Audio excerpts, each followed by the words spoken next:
everybody. Welcome to Mormonish. I'm Rebecca. And I'm Landon. And of course, you recognize the face in the other screen. We're kind of like the Brady Bunch, right? Like that and like that. It's Ganesh, everybody. How are you, Ganesh? Did you have the Brady Bunch growing up in New Zealand? I'm wondering if you did. We kind of did. But the one that I had was the Waltons. Of course, and Goodnight Mary Ellen. And, that was. I knew about the Brady Bunch because it was part of the cultural milieu, but the Waltons were a big part of my, particularly my childhood, including Little House on the Prairie as well, which was. Oh my gosh. Now you're speaking my language, because not only do I reread the entire series every year, but I'm also a whiz at Little House on the Prairie trivia, not only the books, but also on TV. We're going to have a little back and forth on this. So yeah, that's great. I'm always very impressed by how much, American culture, because of TV and movies, just exploded the whole world, which means that we have this kind of similar understanding of how life is. And that's how I learned to speak American early on, so that when I got married to an American, we were able to communicate. Because you use Little House on the Prairie language. Did you call her mom? She called you pa, and you talked about going out to the outhouse. I get it now. Right. Wow, this is great. Well, and the Waltons, I was never allowed to watch the Waltons because some of the themes were too adult. But when I went to college, then I started binge watching the Waltons. And in fact, my roommates and I would have a Waltons party. It started at 2:30 a.m. every day. That's when it would come on. And everybody would gravitate over to our apartment, and we would watch the Waltons all night and then somehow get up for classes at 7. I don't know how we did it, but it's crazy. That sounds like a riot. It does. It does. And this is not the topic of our podcast today, everybody. Sorry, we digress. We just love Ganesh so much. And we love to podcast with him and talk to him that, it's like just hanging out. We forget our audience is there, don't we, Landon? Sometimes. Sometimes. So this is going to be really interesting, you guys. I'm thinking that most of you probably watched RFM and Bill on Mormonism Live a couple weeks ago, talking about the new Colby Townsend paper that has come out. It was also covered on Mormon Stories, I think a couple of weeks prior to that. And it's so interesting. It has to do with the Adam Clarke translation, which everybody pretty much by now knows Joseph Smith used in the Joseph Smith translation of the Bible. But what's revelatory here is that it looks like there is evidence pointing to the fact that the Adam Clarke translation also found its way into the Book of Mormon. So this is kind of blowing up the lid off a whole bunch of different stuff. And after watching RFM and Bill's podcast, Landon and I started talking with Ganesh, because of course that's, who we always contact and say, oh my gosh, did you hear that? What do you think? And he had some really interesting insights into this. And not only that, but he himself has been talking to Colby, haven't you, Ganesh, about his work and his research? So we've talked a bit before this as well, but since the paper's come out and I've been able to chat to him about it, it's, really great stuff that he's doing. And he's done a lot of work prior, particularly with the idea of third Isaiah in the Book of Mormon. And so that was a feature of one of his earlier papers.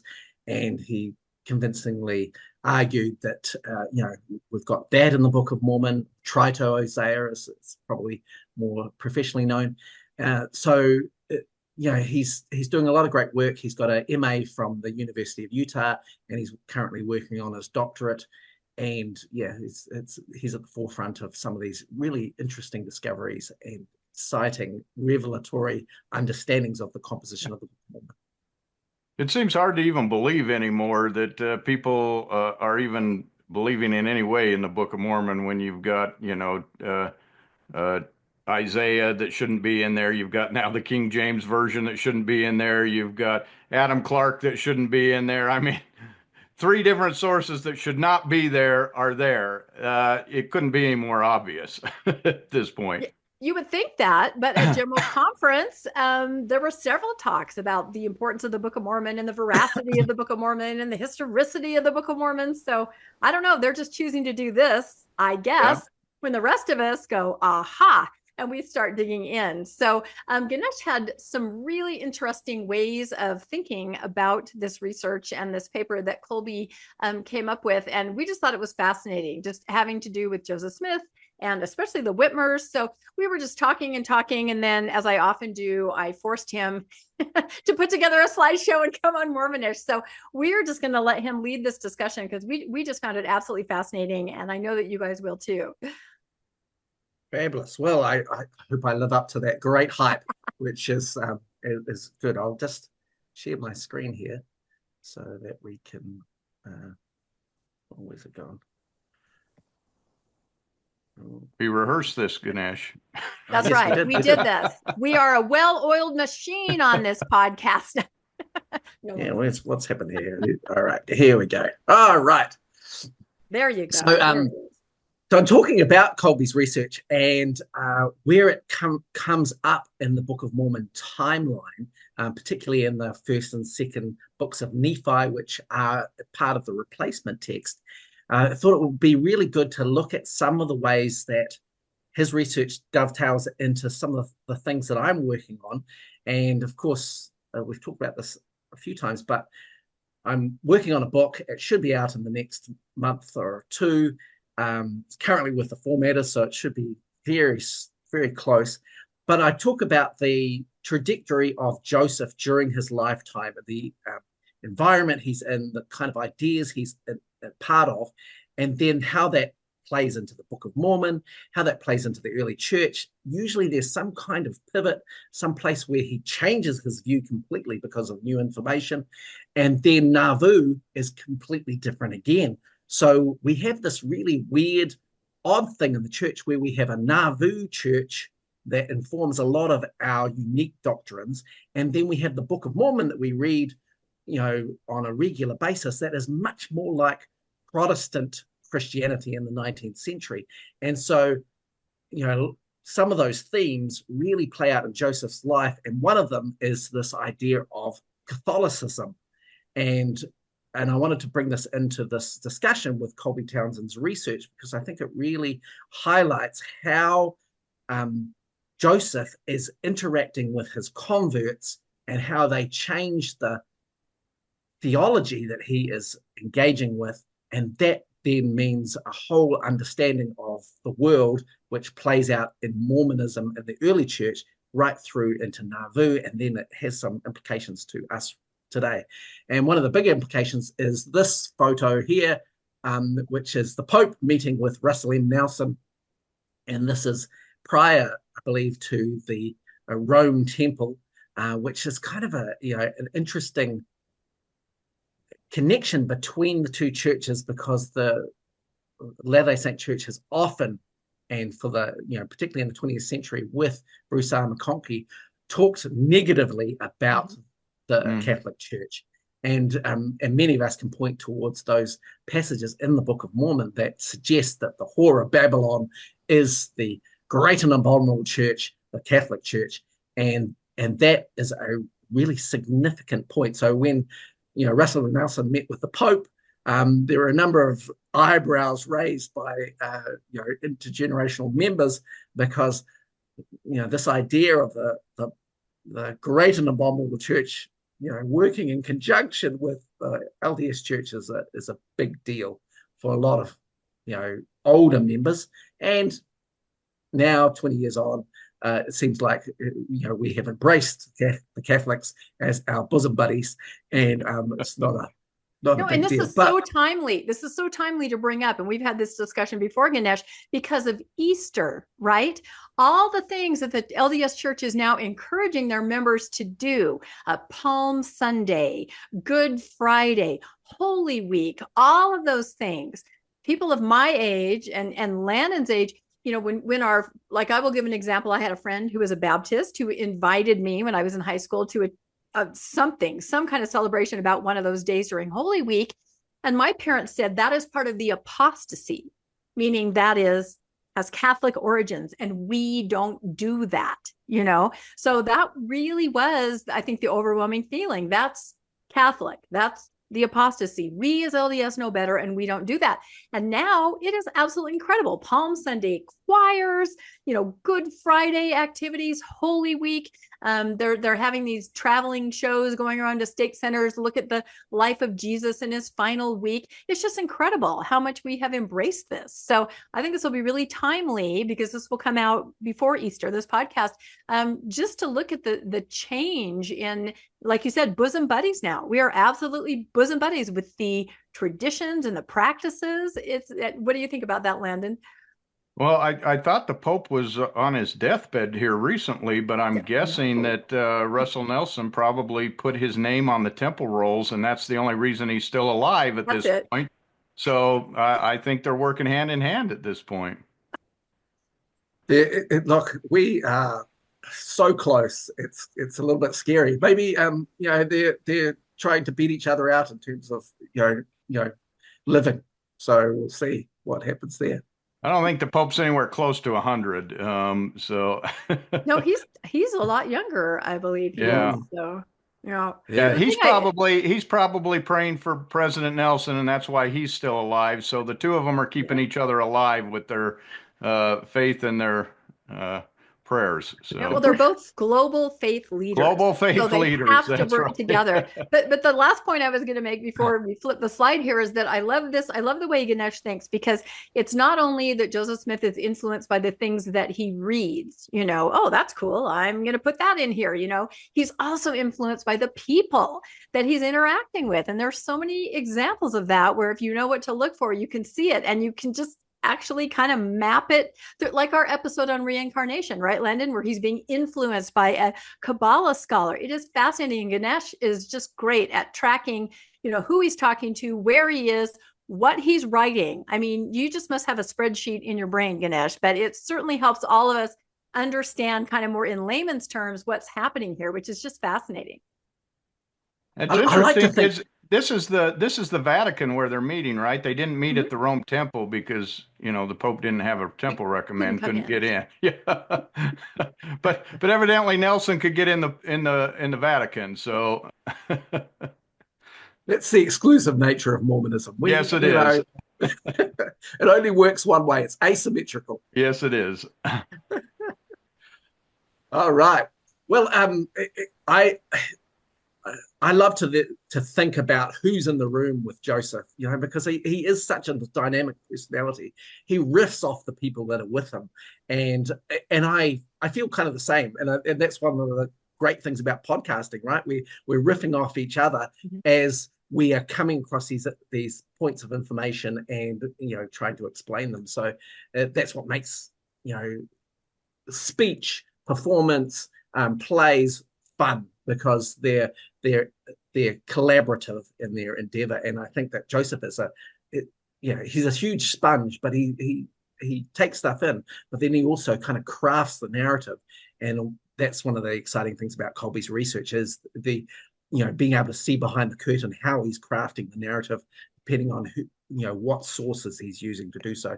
And so maybe we can add to that with some of this research. So the discussion today, I try and keep it brief, because I know we can talk and talk and talk, and there's lots to talk about. I just thought we'd just touch a little bit on the Mosiah priority with Brett Metcalf's work from 1993, because we've talked about this in depth before, and people can go back to earlier episodes. But I think it's really important to understand that the replacement text is done last, and it's done at the Whitmer home. So that's really important. And then we'll talk about Isaiah in the Book of Mormon. I'll try and use the word Isaiah instead of Isaiah. Which is, don't. No, we love the way you say it. That's why we keep inviting you on, just to make you say it. That's my accent. Well, I would like to say that Mosiah should, if we're going to pronounce it that way, that we should then pronounce Isaiah as Isaiah. Good point. To be consistent. Good point. You're right. But this is English. None of it makes sense the way we say things.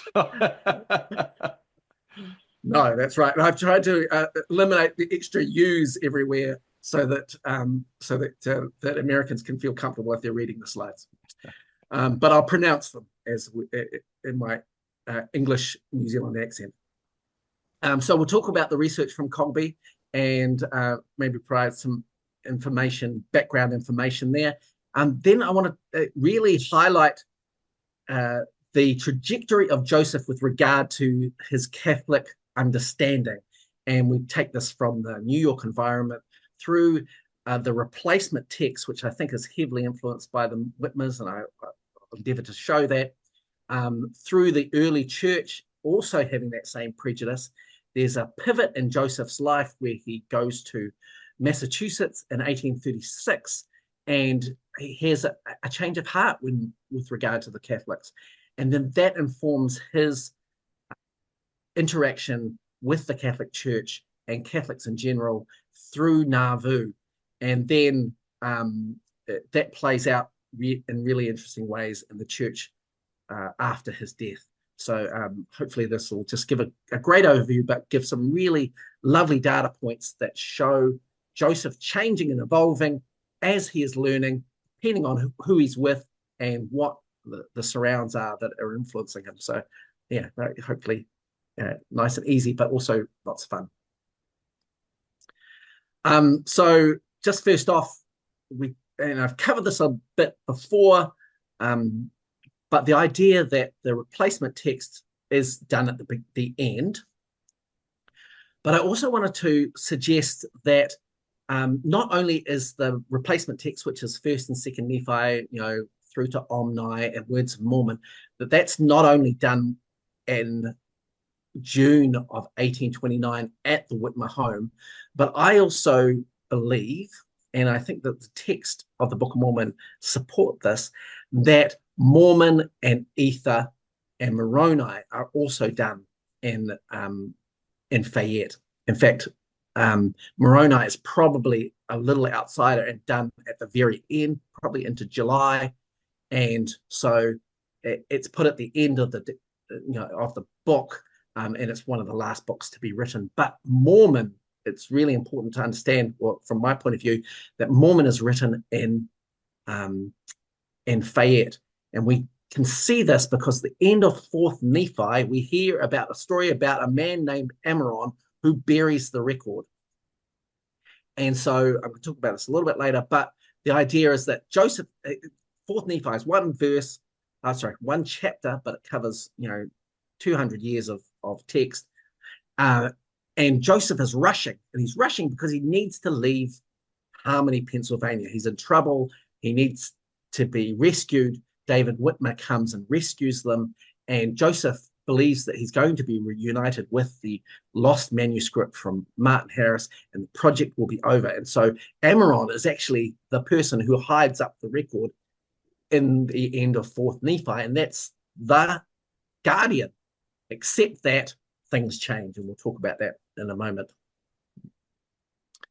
But the replacement text is explained in a faithful narrative, in that God knew that the lost manuscript would happen, and so he provided for this extra text, this more spiritual text. But if you look at the dictation sequence and you look at the things that are written in the text, it makes more sense that Joseph didn't know that the replacement text was going to be needed. But this is an evolving story once he realized he couldn't recover from Martin Harris's loss. And the way you show this is interesting. I haven't seen this before, but if he was actually translating from plates, and the plates run in this order of a story, he'd be hitting them in that order, and instead he's jumping all over the place. He's going from here to here to here out of order.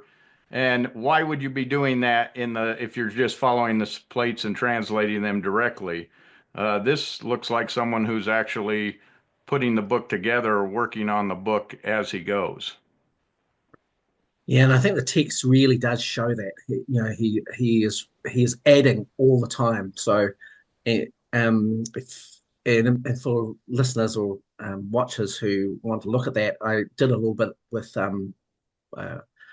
Mormonism Live, showing that there's multiple endings to the Book of Mormon, because Joseph gets to a point and thinks, oh, this is the end. Then he thinks of something more, and then he adds to it, and then he adds to it, then he adds to it, then he adds to it. So you get these multiple endings throughout Mormon, Ether, and Moroni that seem to indicate that he, gets more information, or he gets a different idea, or somebody else points out that there's something missing that he needs to include. And so all of these things kind of add to the story as it goes along. So then the Book of Mormon proper, what we get at the very end, is a bit of a mishmash, but it also is more fleshed out than probably the original idea, which is effectively a Christian adventure story. It's kind of like, but wait, there's more. But wait, there's even more. And then not just the plates, Landon, but if you think of the idea of the words like a ticker tape appearing on the stone directly from God, why is God jumping around with all these different books and all these different places? That's not a way to, impart a book through that method. So either way, it's problematic. It really does point to somebody who's, inventing something as he goes along, being influenced by every single thing that's happening. And actually, as a reader, it feels dynamic. It feels exciting. So, funnily enough, that performance aspect, that dynamic aspect of the Book of Mormon actually engages the reader because, it feels fun. It feels, like something exciting is always being revealed. And I think that's what's engaging the people around him too, the Whitmers particularly. They're talking to him about his particular concerns. They believe he's taking them to the Lord. The Lord is revealing those things back to them. So they're getting this feedback loop where they're being validated for their concerns. And actually that makes that's a bit of genius. Really, he's just thinking about it, thinking, oh gosh, they're right. I need to put this in, that kind of a thing. I always say, give me half an hour, right? I can just picture them all sitting around the table and the Whitmers say, well, what about infant baptism? He's like, give me half an hour. He goes upstairs and adds something. It's exactly what's happening. And it's funny once you see it, because once you see it, you can't unsee it. But exactly. Yep. Here, I just put in the slide. This is a slide I've used before, but it's just Brett Metcalf just showing in the text that the idea of wherefore and therefore, you can track it along the books of the Book of Mormon, and you can see that there's a big difference from Mormon on in the way that Joseph is speaking. And this is really interesting. And I think that's because I don't know about you, but sometimes particularly my Scottish friends, whenever I'm talking to them, suddenly I hear their voice and then out my mouth pops all of these Scottishisms, because I think Joseph is just such a sponge, and he's probably quite empathetic. He takes on board people's vernacular, and so he, it goes in his ear and comes out his mouth. And so, and this is a good example that Brent came up and showed in 1993, that Joseph's use of wherefore and therefore in both the Book of Mormon and the Doctrine and Covenants revelations, that they are changing at this particular point in June of 1829. And Simon Southerton did this little graph for me, which I thought was quite, insightful as well. There's a number of kind of new ideas and phrases that come up from Mormon on, that are just so different to what the rest of the Book of Mormon is. And Simon Southerton did those two graphs to show that actually, yes, you can see it when you order the Book of Mormon by its dictation sequence, that these things are coming up in Mormon onwards, and they're influencing the types of rhetoric that are happening in the Book of Mormon from that point on. And a couple of the things that Joseph is picking up on, this idea of persuasion that's coming up. And a really important one is, from the dust of the earth, which is Isaiah 29, that starts to come up in Mormon and through 1st and 2nd Nephi as well, which is really important because as we do Colby Townsend's research, we see that he's really engaging with Isaiah in 1st and 2nd Nephi, and it seems to really correlate with his move to Fayette. Yeah, no, this chart, and I know you've shown it before, and I've spent a lot of time looking at it. This is a pivotal chart, I think, because it really does show, I believe, adventure story all the way along until influence from the Whitmers. And then, how about a Christian adventure story? There's definite motivation to make it that. This just shows it so clearly. You cannot unsee this once you understand. And these are one of the other cute ones. The pivotal ones is the idea of where is it? The spirit. Where is it? Bid farewell comes up. Multitude of tender mercies is my favorite, because it becomes a vernacular that Mormons use, and it's only in this replacement text from Mormon onwards. So it's just really easy to see that Joseph is changing his language completely because of his environment, because he's now in the Whitmer home, and he's talking to people. So it's just going in his ear, coming out his mouth, and that way the Whitmers feel completely validated because their thoughts, their phrasing, their concerns are all being mirrored back to them via the text of the Book of Mormon, which is fascinating, persuasive element. Okay, so now we can see, hopefully have demonstrated that Whitmers are involved in there. Let's have a look at some of the other things that are going on around Joseph. And I just put the slide in and this is the development of Isaiah in the Book of Mormon. And just to give you a slight explanation. So we see that Joseph uses whole chapters in that first and second Nephi period, but this is not, he's done this before. He does it in Mosiah chapter 14, because that is also Isaiah 53, and he does it in 3rd Nephi chapter 22, that's also Isaiah 54. So this is a technique he's used, maybe just a filler, but those particular chapters of Isaiah 53 and 54 and also 52 that he uses also in 3rd Nephi chapter 21, they are what Protestants in the 19th century used to justify the idea that people in the Old Testament were thinking about Jesus. And Joseph has inserted these word for word into the Book of Mormon prior to him getting to the Whitmer. So he's engaging in Isaiah increasingly as he's going along in his development storyline. But these ones here, Mosiah 14 and 3rd Nephi 22, when he's copying out these chapters of Isaiah, he's not using Adam Clarke's commentary, or not that I can see. Maybe Colby will give us some more information on that. But when I compare these chapters of Isaiah to Adam Clarke's commentary, I see no influence whatsoever. However, he's also kept copying large chunks of Matthew into the 3rd Nephi. And in that part of the Book of Mormon, he seems to be engaging in Adam Clarke's commentary. So that's a really interesting development. And I talked to Colby about this, and there's more information about this to come. But so the 2 points I want to make here is, one, he's engaging in Adam Clarke's commentary in 3rd Nephi, but only in Matthew, and with the books of Isaiah that he's using in Mosiah, and then in 3rd Nephi, he's not engaging with Adam Clarke's commentary, but he's seeing their increasing importance. And we see this in the text of the Book of Mormon.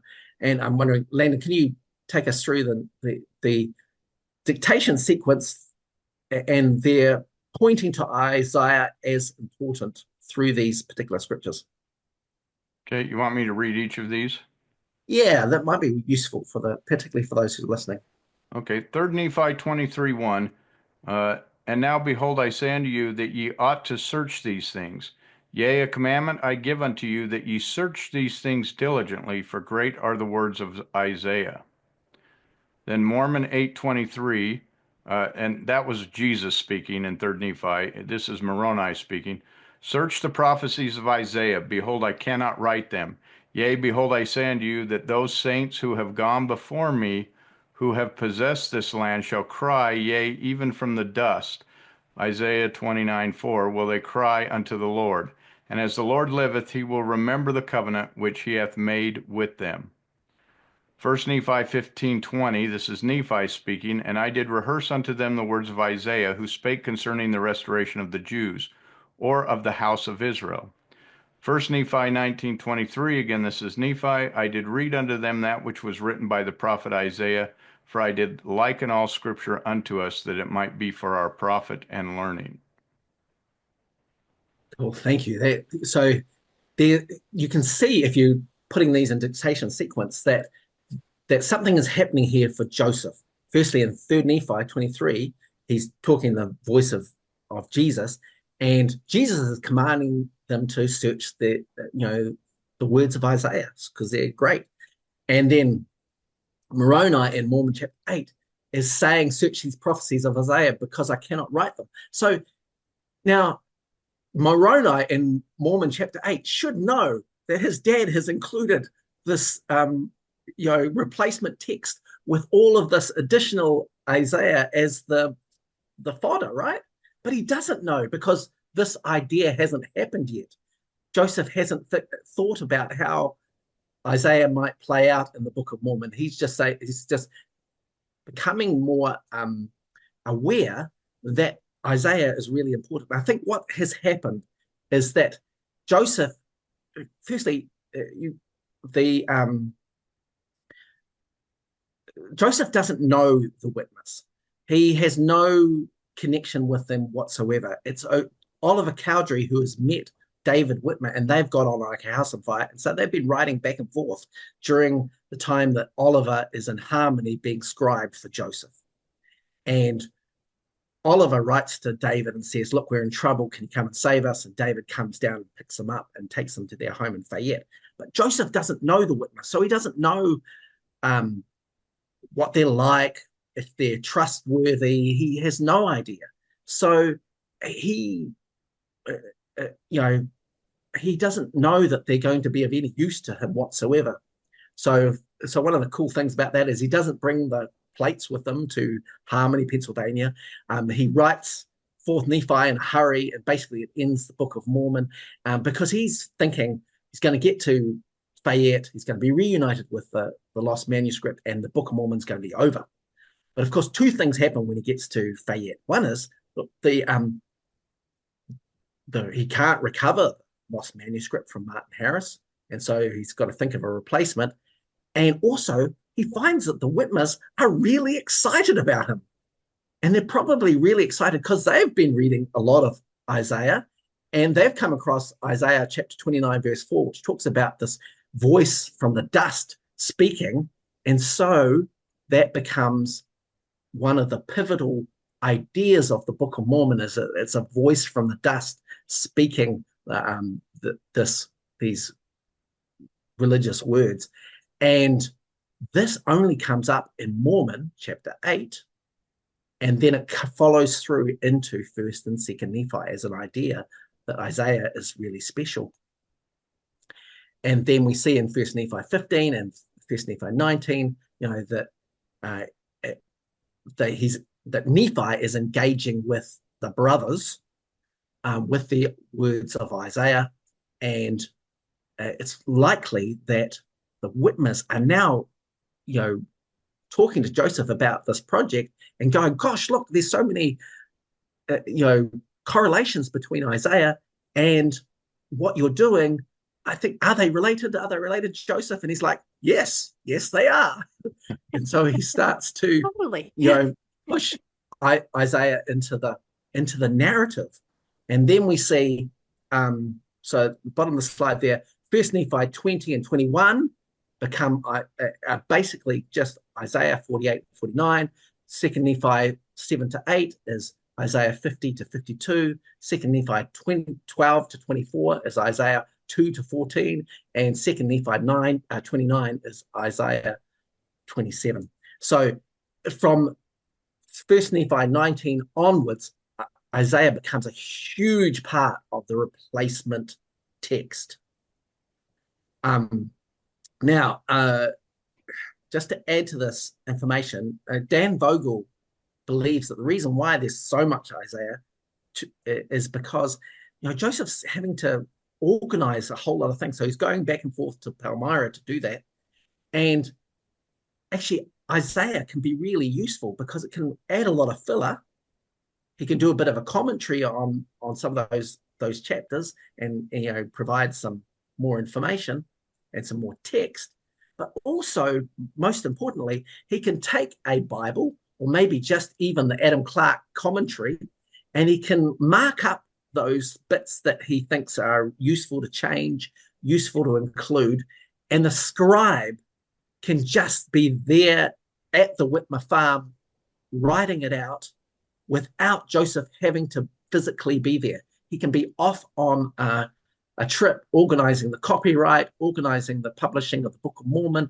He can do all that while text is being laid down by his scribe, which primarily the people that are doing the Isaiah chapters in the Book of Mormon is Oliver Cowdery. It's in his handwriting, according to the original manuscript. And he is copying. Go ahead. Oh, he is copying from Isaiah here. This isn't oral. He's copying it right out of the King James Version. Yes, well, that's the whole point of Kolby's research, is actually he's copying it out of the King James Version, but he's engaging in it with regard to the Adam Clarke commentary, because he's changing some of the things depending on what Adam Clarke says, and he's changing other things depending on what his belief about the Book of Mormon is. For instance, that it's primarily for the house of Israel. So how would he explain this to his scribe, assuming his scribe is not in on the game? I guess he would just say, the Lord has now told me at this point we need to add these chapters. So you go ahead and just put those down. I'll be over here, maybe in the barn, and then we'll work on it when I come back. Yeah. I think that's what he's talking. Like, the Whitmers are really, like, he's surprised by how believing they are. Mm-hmm. So they don't seem to mind the fact that he doesn't have any plates. He's left the plates back in Harmony, Pennsylvania, and yet there's more of the Book of Mormon coming forth under their roof. I'm sure they feel really privileged and validated. I didn't realize that. So he doesn't even have the plates with him while they're doing this. No. Supposedly, later on, I mean, we know he never had the plates with him at all, but right. Yeah. David Whitmer tells a story later that the angel Moroni transferred the plates from Harmony to Fayette, but there's no contemporary story that says that, and he just doesn't bring them with him, or at least he doesn't have them, because he thinks that the book is over, the project is over. He doesn't need the plates. But what about the rock in the hat? Does he utilize that at all with the Whitmers? Yes, absolutely. And in fact, we know that because David Whitmer talks about the revelations he's getting. He's getting the revelations from the rock in the hat, and he can remote view the plates wherever they are. They can be. They could be in Harmony, Pennsylvania. He can see them in his rock and his hat, and he can translate off them. Yeah, and we know that from. He's got Zoom. Yeah, he's got Zoom powers through his. Look, that's what Doctrine and Covenants section 7 says, that he can look at his rock and his hat, and he can view the parchment that John has in a cave in Israel. That's right. And read off it. Like, the stone is the magical instrument that allows him to remote view. He doesn't need the plates. And most importantly, the Whitmers are from the same folk magic tradition. They don't need him to have the plates. He just needs the rock, because the rock allows the remote view, and they completely believe in remote viewing of any text. That's one of the things we were talking about, is that God had to come take the plates and the sword of Laban and the Urim and Thummim breastplate and the Leah. Spectacles. The Leah, he had to take all of that back And yet the most magical, powerful symbol was the stone, which we have, which does nothing at this point. So, Yeah. and everyone said, oh, he had to take it, so you had to have faith. But he left this stone so that we could have faith that he was looking at a stone and seeing all of these wonderful things in that stone. And we have the stone. Mhm. And yet no one's allowed to look at it, and nobody's using it in this day and age to solve any problems. Yet it's this powerful magical instrument. Exactly. So once you start to understand that we're talking about a magic worldview that Joseph belongs to and that the Whitmers belong to, and they're heavily involved because they've got their own seer stones, you can understand how Joseph gets there, and they believe everything he says because they're also Christian magicians like he is, and they are interpreting the world the exact same way. I think that they have a greater reliance on Isaiah, and that's why we see Joseph really switch to the idea that Isaiah is really important. Because, if we understand that Joseph has used Isaiah before, he's used it in Mosiah chapter 14 and 3rd Nephi chapter 21 and 22. But it's not until 1st Nephi chapter 20 that he goes, actually, I can utilize whole swaths of Isaiah. And both it validates the Whitmers, which I think are hugely Isaiah fans, and it solves one of the problems that he has, which is that he's got to fill a whole replacement text. And what does he have to fill it with? Well, he can't be too descriptive because he's got a lost manuscript. He doesn't know what's going to happen. If it turns up and it contradicts what he has said before, it's going to be a problem. So he's got to be light on the historical, heavy on the spiritual, and Isaiah gives him that benefit to be able to link in all of the themes that he's currently working on. The Whitmers are heavily involved. It's just a win-win to use Isaiah. Well, that seems, what you just said there seems pretty relevant there because, you said he went more Christian, more spiritual because the replacement text showing up, but he also has just met the Whitmers who are more Christian magic believers, and he was more of just a magic believer. And now we see the parts of the book where the more Christian doctrines start showing up is while he's with the Whitmers. Before that, it's like Rebecca says, more of an adventure novel with the war stories, the war chapters, that kind of thing. It's more of an adventure novel. Then you start hitting into your more doctrinal stuff, and your anti-Catholic and your, all that stuff that's in Second Nephi regarding the atonement and Adam and then the Isaiah chapters. All of that seems to show up once he meets the Whitmers. And it's been going that way since Mosiah too, because I think that Oliver is quite spiritual and Christian, and he's influencing the text. Like one of the evidences of the dictation sequence, that Mosiah priority that Brent Metcalf talks a lot about, is the idea that Jesus wasn't going to turn up in the Americas in Mosiah. They have no idea that he's coming. But by 3rd Nephi, he's appeared to them and given him his gospel. So I think that there's a good case that Oliver Cowdery is making the text more Christian as it goes along, and then the Whitmers are adding a new level of Christianity to the text. So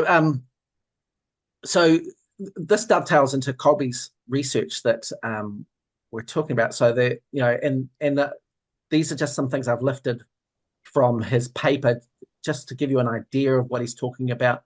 I want to,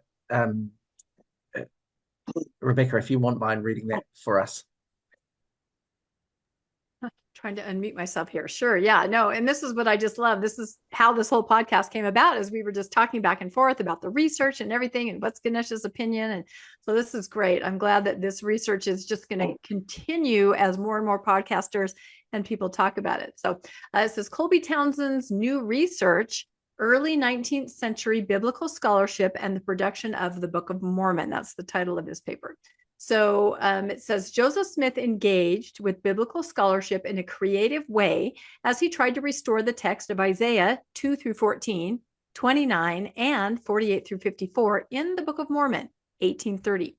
Smith likely used Adam Clarke's commentary on the Bible as he dictated these lengthy chapters of Isaiah into the narrative framing of the book. Smith did not slavishly copy Clarke, but engaged critically with his notes and paratext. So it wasn't just verbatim. He was very creative in what he was doing.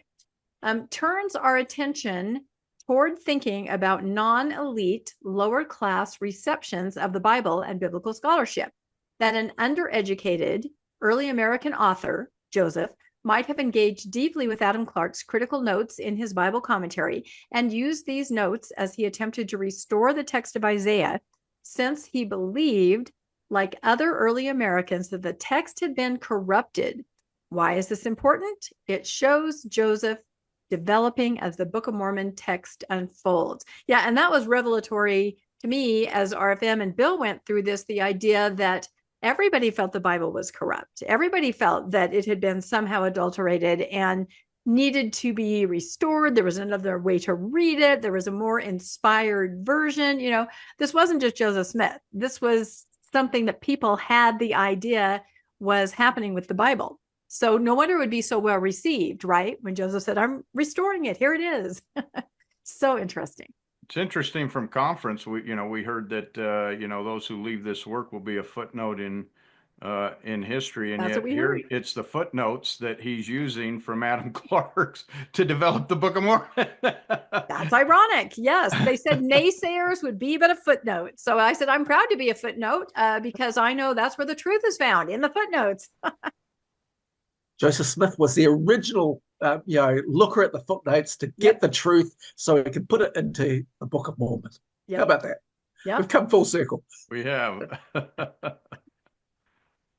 And what this does show is that, I love Colby's research. And look, if you should go and have a read the paper itself, there are lots of examples he gives.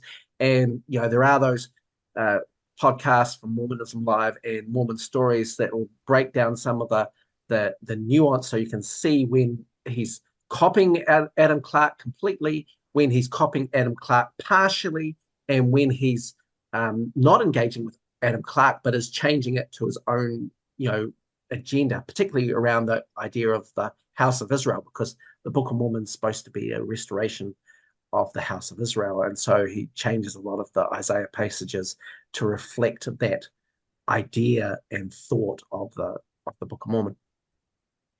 So, but I think it's really important to understand that Joseph is not, he's using these big chapters of Isaiah to flesh out and provide text for the replacement. He's engaging with it in a kind of a slightly scholarly, slightly Christian way. He's seeking to, provide accuracy and using Adam Clarke's to be able to provide some benefit to the Book of Mormon and to maybe even validate the Whitmers' understanding, other people's understanding that the Bible has been slightly corrupted, particularly by the Catholic Church. And so the idea that it can be restored by somebody like him, like Joseph, who's a seer, a revelator, who can, provide some accuracy.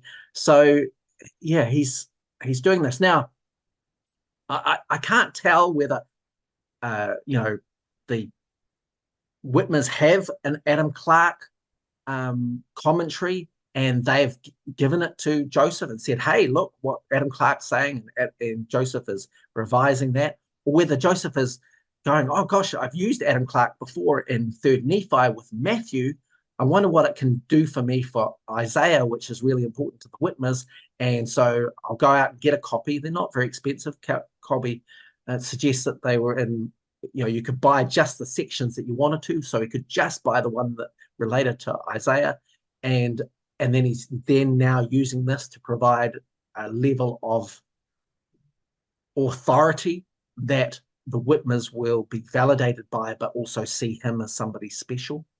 I think it's interesting to note that the parts of Isaiah which are in 1st and 2nd Nephi seem to be done by Oliver as opposed to the Whitmer scribes, and we see in the original manuscript that there are parts earlier in 1st Nephi, particularly chapters 13 through to 16, where John Whitmer, or an unnamed scribe, which we think is a Christian Whitmer, is participating in this, and that's really the discussion of the text, and we'll see that in a second.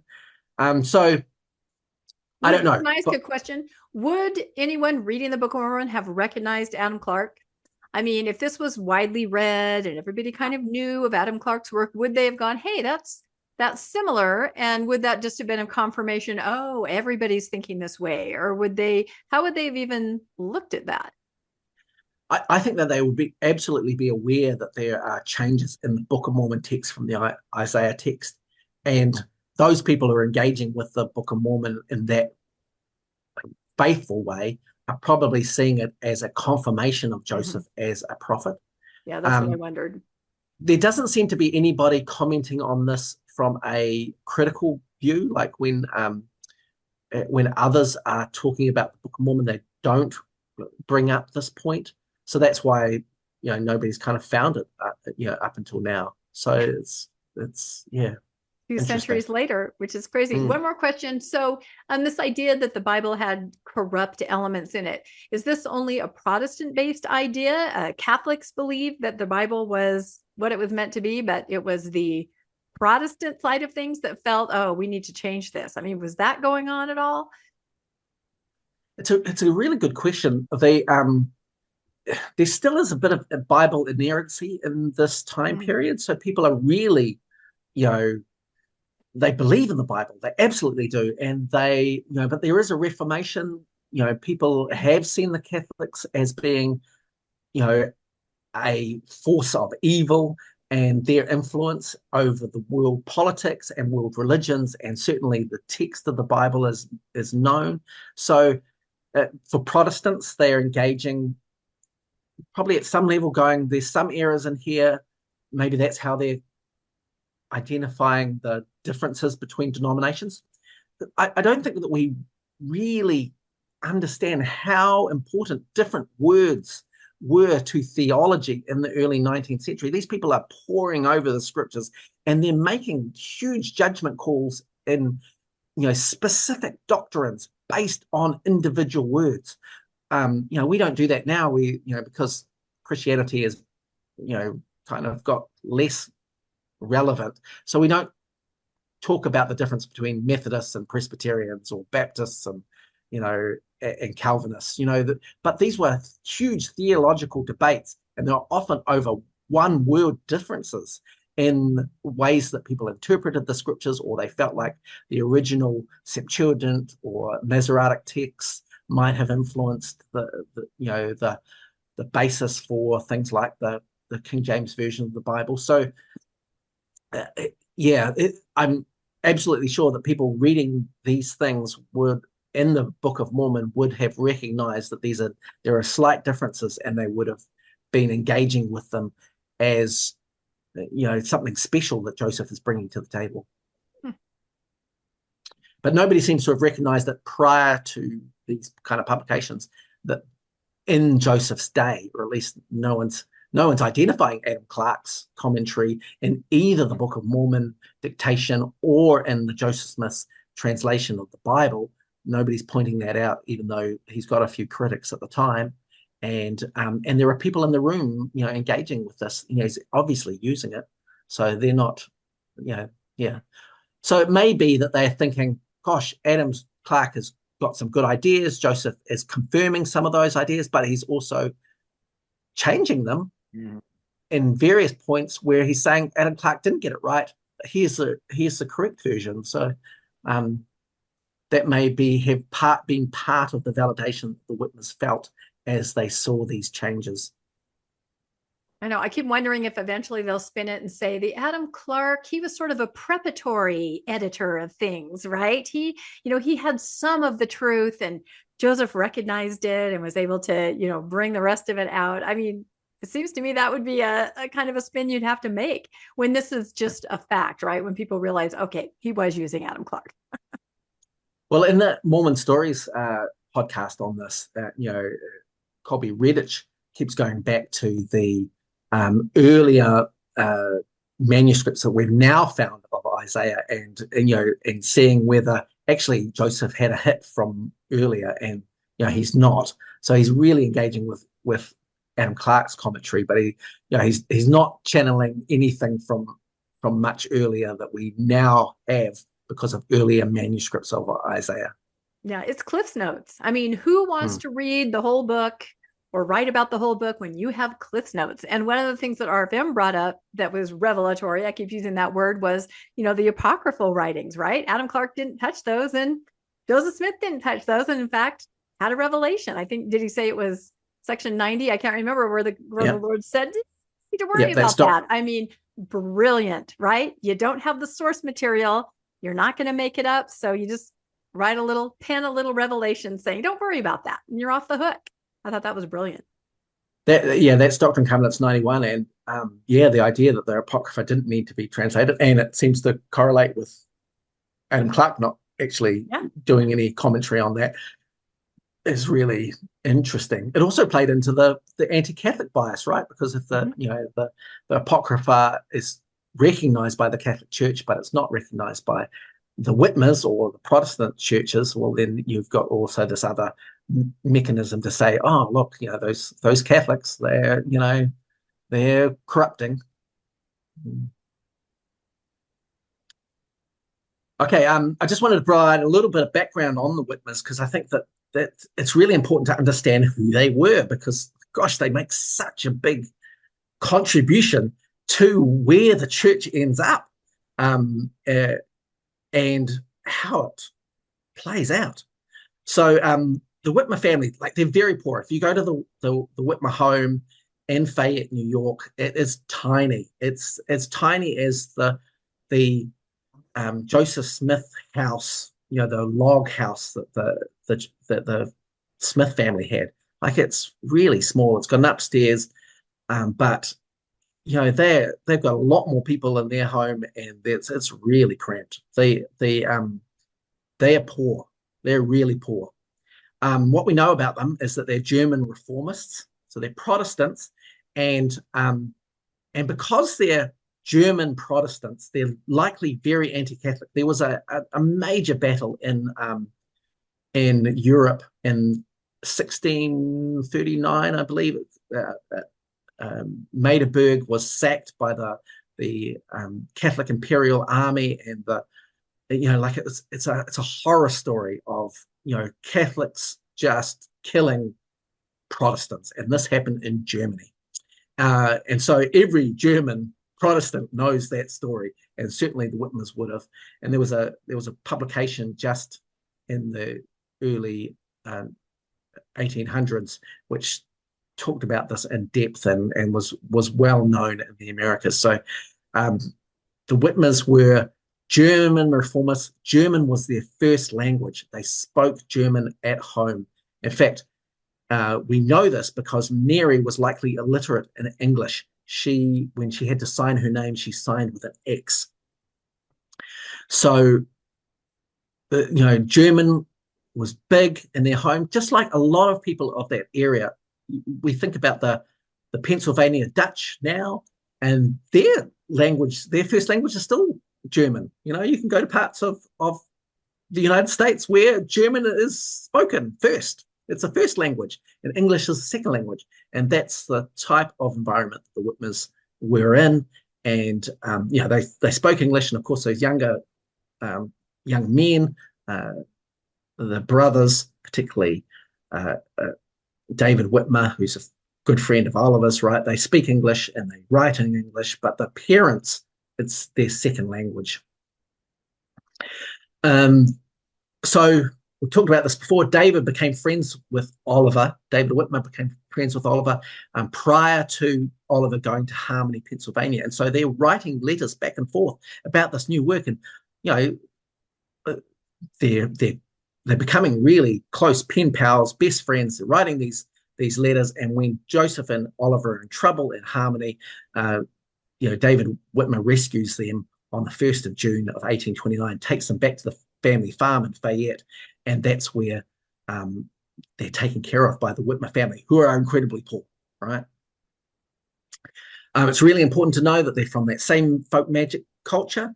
They have seer stones, and I've got a picture here, if you're watching this presentation, of David Whitmer's seer stone and Hiram Page's seer stone.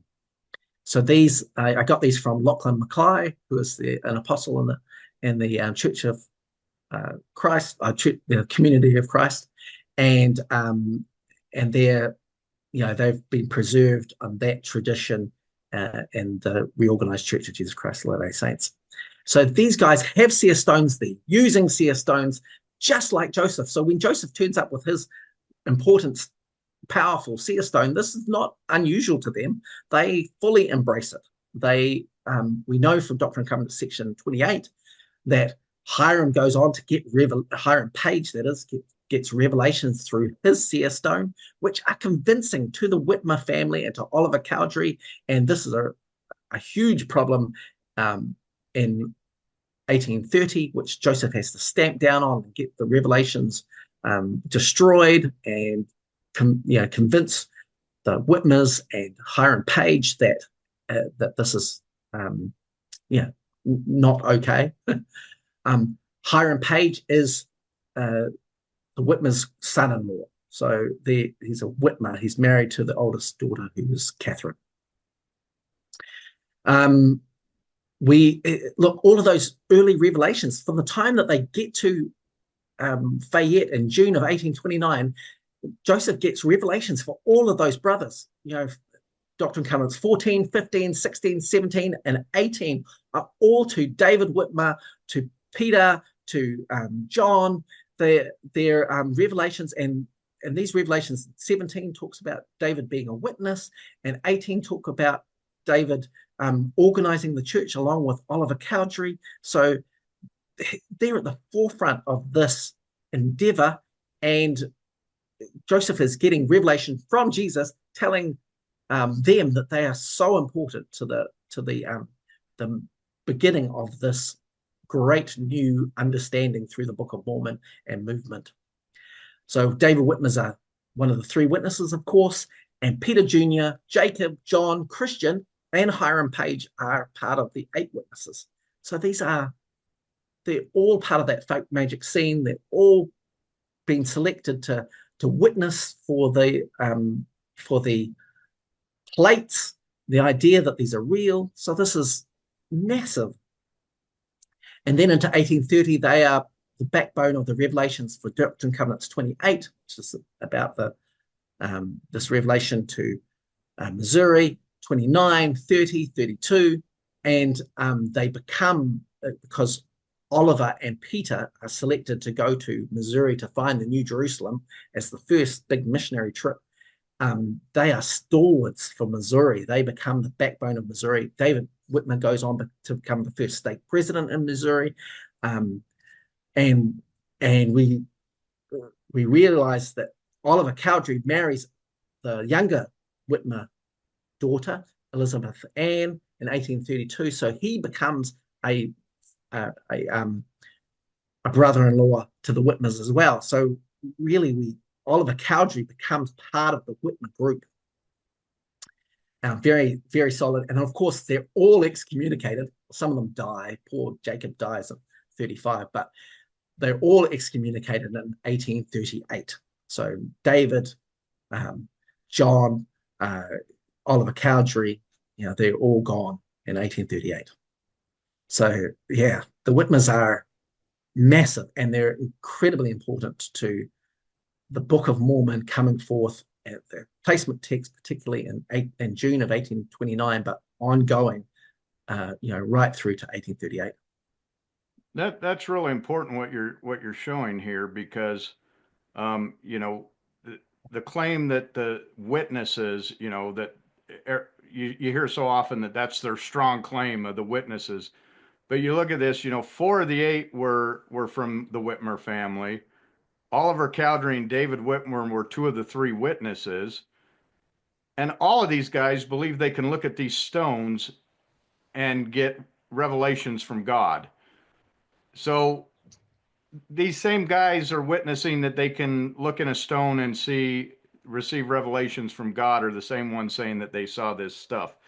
Kind of, to me, really negates any truth in what I can believe if they're telling me that they looked in these stones and could see and could receive revelations from God. So, and basically, you've got almost all of the witnesses believe that you can look in a stone and see words, and that these stones have some magical power from God. And then, like you said, they all got excommunicated in the end, and they'll say, "Oh, they never denied their witness." Well, yeah, when you're telling people you can look in stones and see things, you kind of lose your power when you tell them you're lying. No, that's true, but it's so interesting. I've been in chats and seen Facebook kind of back and forth. LDS people believe in magic now. Like, they have to defend magic, and it's interesting the way they do it. But when you really get down to what they're saying, they believe in magic. They believe in all these people that use seer stones. They have to. There's no way around it. And it is very interesting to see them defending magic. Of course, they hid that for years because no one would believe this, and they didn't believe it. But once it became apparent this is what was happening, now they have to defend the magic. They have to, but sort of reluctantly. It reminds me of the, very well-known video of President Nelson showing how a rock and a hat worked. And he couldn't bring himself to really show how it worked, meaning put your whole head in it and your hands around it. He just sort of lifted the hat and leaned toward it. So in theory, they're defending magic. But then they just don't want to get into the details or into the weeds of it because it's so crazy. And look at this. I mean, these stones right here were responsible for a Revelation D&C 28. The other stone is responsible for the Book of Mormon. I mean, these stones are some of the most important relics in all of Christendom if Mormonism is true. And yet they're relegated to, safes or vaults somewhere that nobody's allowed to see and nobody brings out. Or this is the first time I've seen a picture of these stones. This is how obscure they are. Because Mormonism knows that if they bring this story and make it a highlight, that everyone's going to say this is crazy. So they leave it in the back. They don't want to bring it to the forefront, but that's the reality. These stones are some of the most important revelatory tools in the history of Christianity if Mormonism is true. And you can call them Urim and Thummim. You can call anything they looked into Urim and Thummim because they're trying to make it match something that's acceptable in the scriptures, but they're seer stones of the folk magic tradition. This is such a fascinating part of Mormon history that we just, Keith Erickson has said in a Fireside that I watched of his, that the church has, there's tons of these, hundreds of these, seer stones that they have in their collection that, we don't even know what they look like, right? So the only ones we have is the brown seer stone that the church photographed for the Joseph Smith Papers Project, and these two, which is David Whitmer and Hiram Page's seer stones.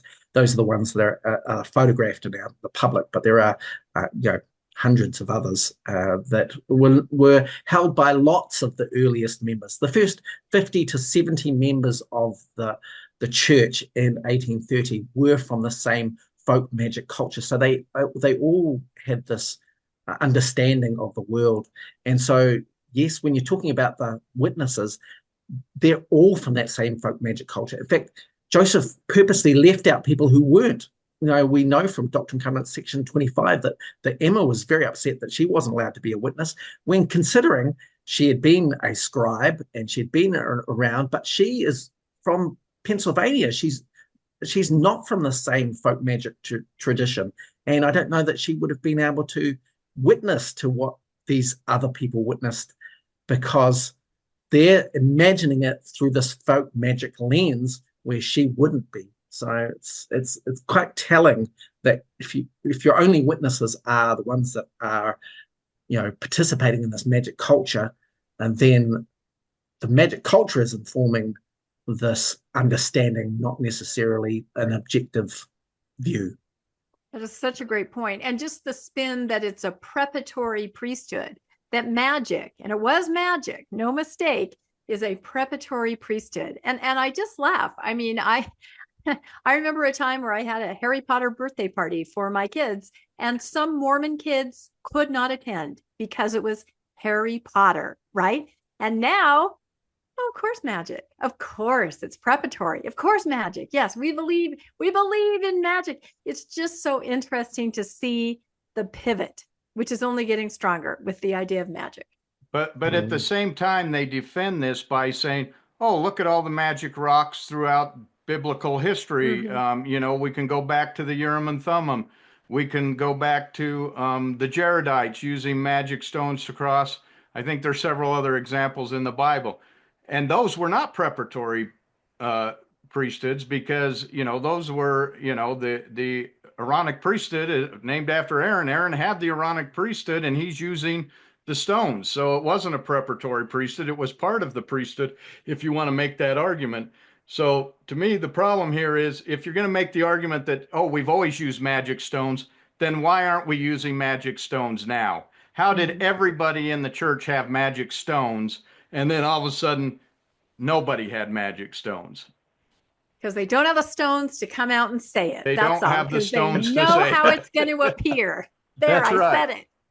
Hey, but Brandon Wilcox put out his phone.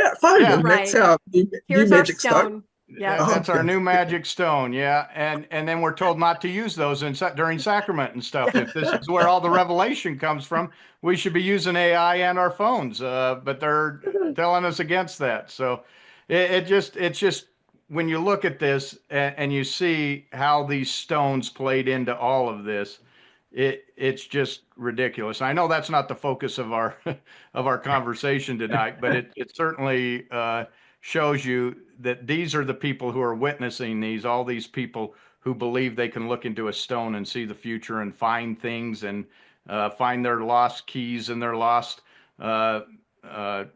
items and everything else. And so if you want to believe that people could do that, go right ahead. But I, for one, don't believe that people are looking in rocks and getting revelations and seeing lost items that they can find, which is what Joseph Smith would use his seer stones for. Lost keys, though, play a pivotal part in Mormonism today. I can't even tell you the last primary program I was part of, because I was the primary pianist.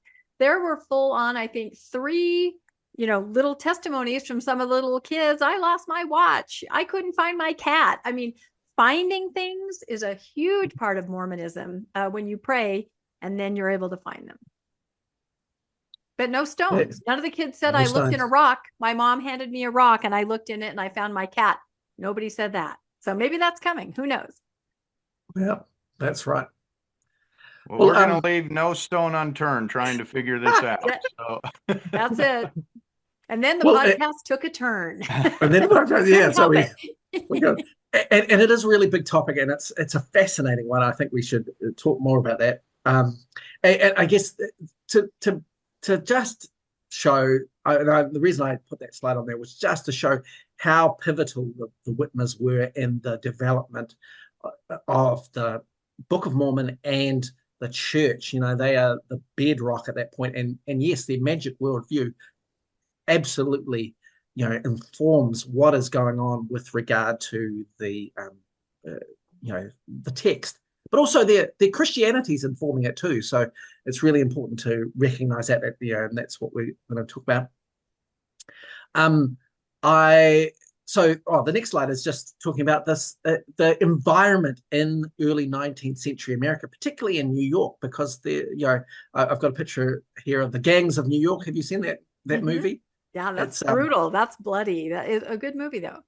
It's a great movie, and it's really about the tension that brews in New York City with the Protestants against the Catholics. There's an influx of Irish and German Catholics that end up coming to New York, and this causes a big divide between the Catholics and the Protestants, and a number of local battles, which is fascinating. But that's the kind of backbone that is happening in particularly New York City, but also in that wider New England, New York area, where this tension between Catholics and Protestants are happening. And so I've got a couple of quotes.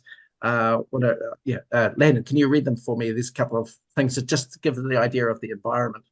Yeah, the Whore of Babylon is often believed to represent Rome, a much more present threat to early Christians. The 7 heads of the whore's scarlet beast can be understood as the 7 hills of Rome.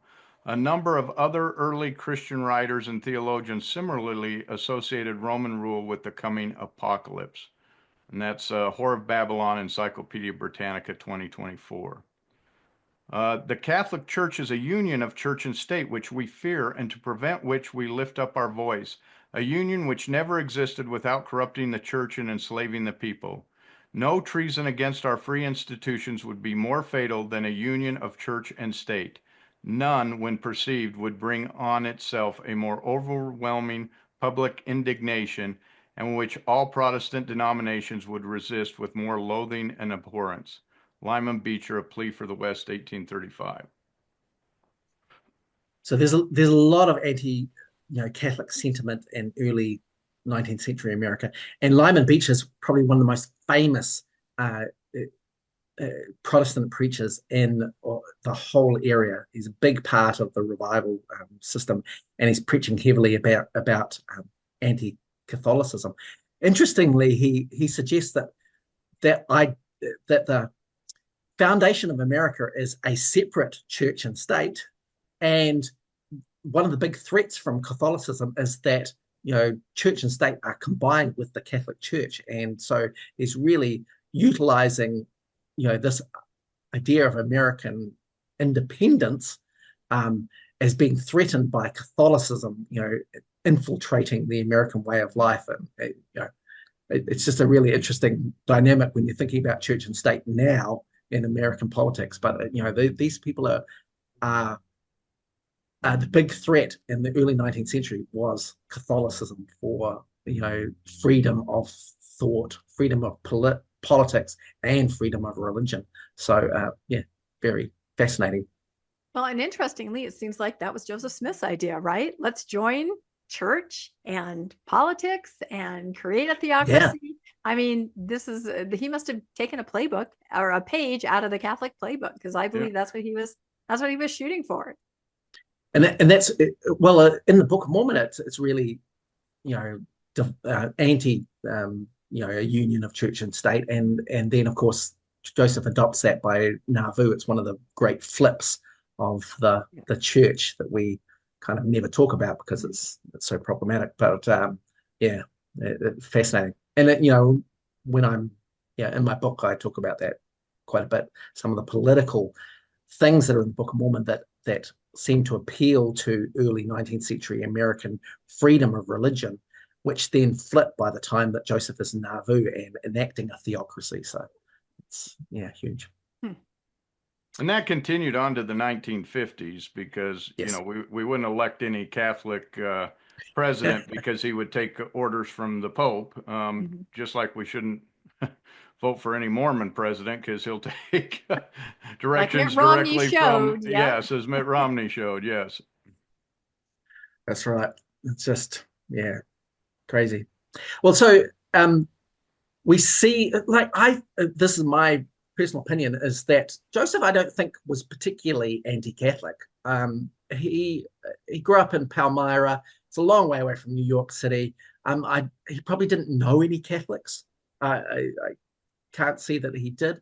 And so we don't see any anti-Catholic rhetoric in the Book of Mormon till the Book of Mormon in June of 1829. So this seems to indicate that he gets to Fayette with the Whitmers, and their particular feelings about Catholics really come to the forefront, and Joseph just internalizes them and reflects them back to the Whitmers, and they feel completely validated that the Lord, sees their concerns in the text of the Book of Mormon. And so maybe Rebecca, can you run through these verses from the from the Book of Mormon? Interesting, and I swear I don't hear this talked about very much. I just love this that you put this together. So the Book of Mormon anti-Catholic rhetoric.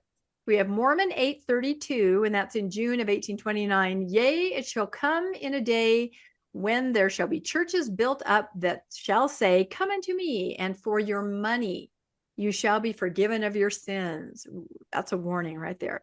Moroni 8:20, and he that saith that little children need baptism denieth the mercies of Christ, and setteth at naught the atonement of him and the power of his redemption.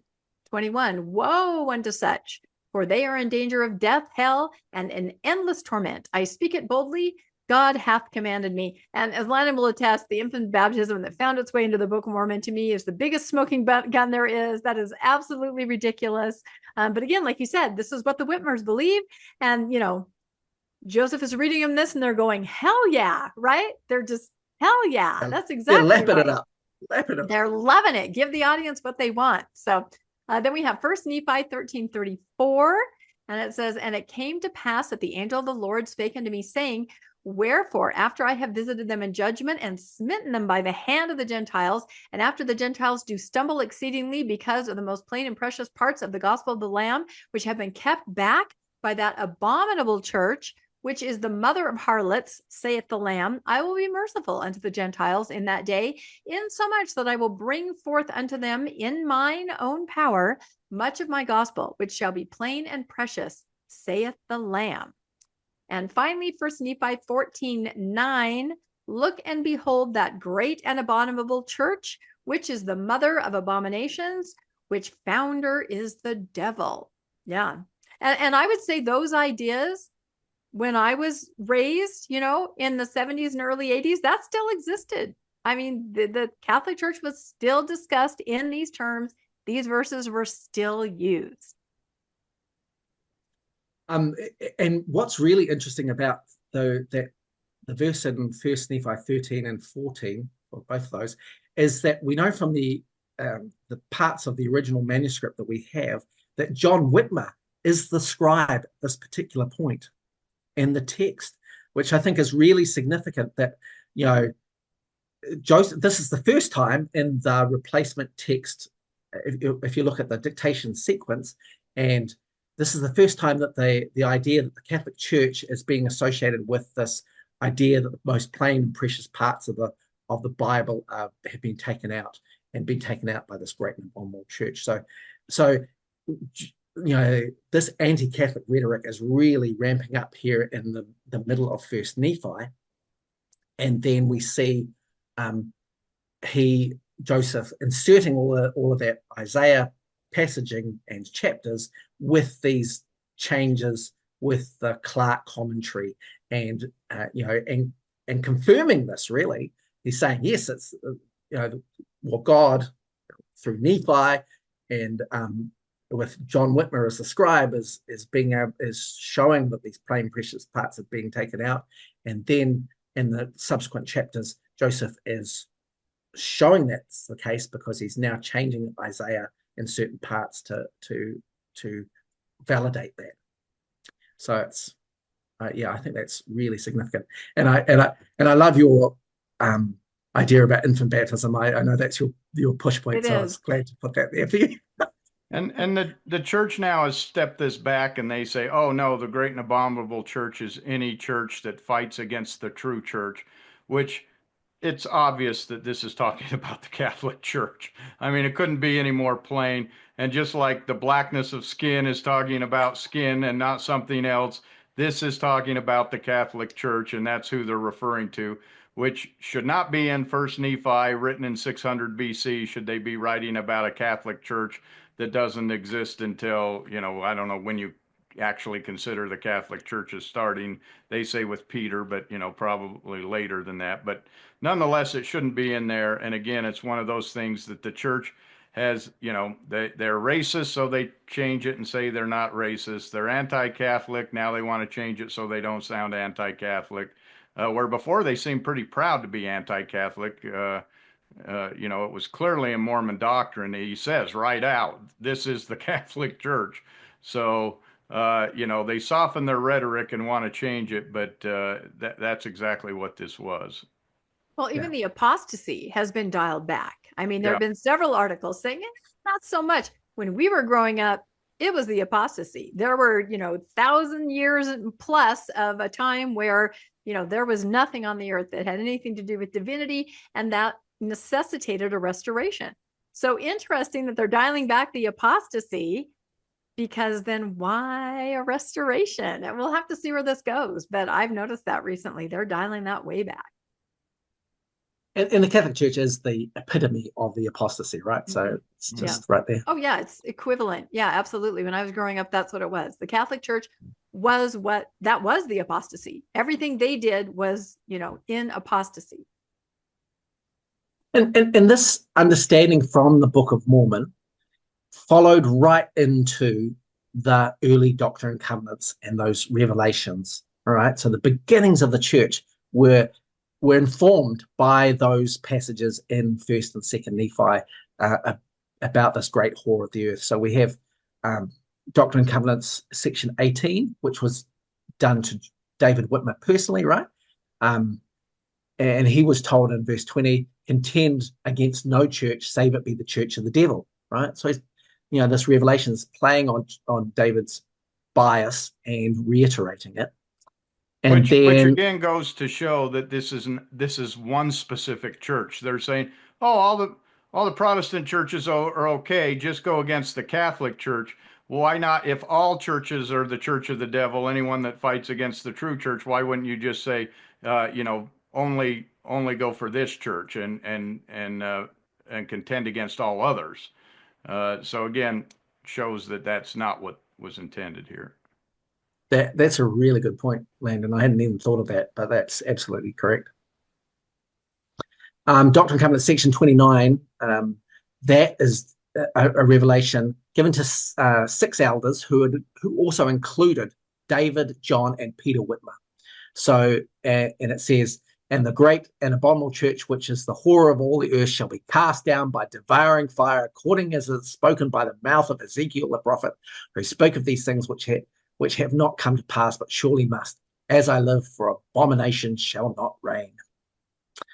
And then we see it again in Doctrine and Covenants section 88, which is 1832, and this is verse 94. And then again, and another angel shall sound his trump, saying that great church, the mother of abominations, that made all nations drink of the wine of the wrath of her fornication, that persecuted the saints of God, shed their blood. She who sitteth upon many waters and upon the islands of the sea. Behold, she is the tears of the earth. She is bound in bundles. Her bands are made strong. No man can loose them. Therefore, she is ready to be burned. And he shall sound his trump both long and loud, and all nations shall hear it. And then we see this reiterated in the publications of the church during the time. So the early members are internalizing this and understanding this to be the Catholic Church. The Evening and Morning Star from June 1832 says the most plain parts of the New Testament have been taken from it by the mother of harlots, while it was confined in that church from the year AD 460 to 1400. So there's that apostasy in the Catholic Church, wrenching out the good stuff. So this is it's a prejudice that the Whitmers have. It's a prejudice that others around the New York area have. It makes its way into the Book of Mormon from June of 1829 when Joseph moves to Fayette, and it also is part of the early revelations and rhetoric of the church. So we can see that this is consistent. Well, it's consistent with the Whitmers being involved. A lot of these revelations are specifically to the Whitmers, or they're involved with them. So yeah, it's really interesting to see that Joseph knows his audience and he knows how to play to those audiences' prejudices so that they feel completely validated, and that ends up with a rhetoric that connects with the ongoing church. Isn't it interesting that the prejudices around New York and around in the early America, race, Catholicism, Masonry, all of those show up in the Book of Mormon. Yeah, funny that. And they're all often prejudices that Joseph held personally, or that his immediate family did, or the environment did. So he's just internalizing them. But I think that the real tell is in his pivot, right? Because these are things that he just absorbs because they're part of his environment. But actually, once he starts to engage with people in those particular areas and finds them very human, very likable, incredibly like him, he has some changes. I wonder if you can take us through this, Landon. Yeah, Joseph's pivot. In August 1836, while traveling on church business, D&C 111, is this when he went to find the money in the yes, yeah, church business? Church business, yeah. The revelation of treasure, yes. Treasure. Joseph Smith stood amid the charred ruins of the Catholic Ursuline Convent in Charleston, Massachusetts. 2 years earlier, a mob, angry about the recent influx of Irish Catholic immigrants to the United States, had destroyed the convent that had housed dozens of Catholic nuns. Joseph's visit to the site of the destroyed convent signaled a related development in his approach to religious freedom. He recognized that he and his followers were not the only religious minorities who had been victimized by mobs. Fighting for his own religious freedom and that of his fellow church members was not enough. If he was to truly champion religious freedom, he would have to do more than insist on the protection of the citizenship right for those who believed as he did. He needed to take a stand for the rights of all men and women, especially those whose religious beliefs differed from his. That's Spencer McBride, Joseph Smith's quest to secure religious freedom for all. God never spoke about the great and abominable church again. Joseph donated a Catholic manual and a book on Catholic piety in his collection to the Nauvoo Library. Yeah. Wow. That is really interesting. Never mentioned again. And yet mentioned so consistently prior and, with such strength, never again. I think we often think of Joseph as heartless, but actually the story suggests that he gets there. He has huge empathy for these poor Catholics who have been persecuted. He remembers the plight of the Mormons in Missouri in 1833 and also their kind of eviction from Clay County in 1836. And he's in Massachusetts. He's doing a bit of touring because while he can't find the treasure, he has to do something. So they're sightseeing. And he comes across these persecuted minorities. And this changes his whole feeling about Catholics because he probably hasn't met any Catholics up until this point, And now he's met some of them and they're talking about their situation and he's moved by it. Imagine if the first presidency would visit, some of the LGBTQ and visit with them and get to know them and see, do you think that would change any of their minds? Go to the Pride Parade. Yeah. That'd be awesome if they did. Yeah. Well, it's a really interesting pivot. And I think that, like I said, Joseph probably wasn't particularly anti-Catholic prior. He just went along with his environment. But now that he's meeting some Catholics and hearing their stories, he is changed by it. Yeah, that definitely seems to confirm the idea that those that he was with, he sort of channeled their ideas. Yeah, that's right. Yeah, I'll write that down. You like that? Okay, I'll write it down some more, right? But it wasn't a strong conviction. like you're saying, and then meeting real people, seeing they're similar to what's happening to the Mormons. He has a change of heart. It wasn't like a deep-seated belief that he had. It was just something that kind of going along with the crowd at the Whitmer's house. Well, can you go back a slide on there? Look at D&C 29:21. And the great and abominable church, which is the whore of all the earth, shall be cast down by devouring fire. Isn't that what happened to the convent? So he's sitting there prophesying that this should happen, and then when he actually sees it in actual motion, fire burning down the Catholic Church and the convent, he all of a sudden doesn't like what he sees. This shows me the rhetoric that they're using to try to convince people and turn people. And yet when he sees it in real life, that reminds me of, everyone waiting for the second coming going, I can't wait for it to get here, when everybody burns up, Yeah. Then when you see people stubble. actually burning, you kind of lose the taste for that, and I think that's something that needs to be taken into account, that when we hear these things, they're not as pretty in real life as we may think they sound when we read them in scripture.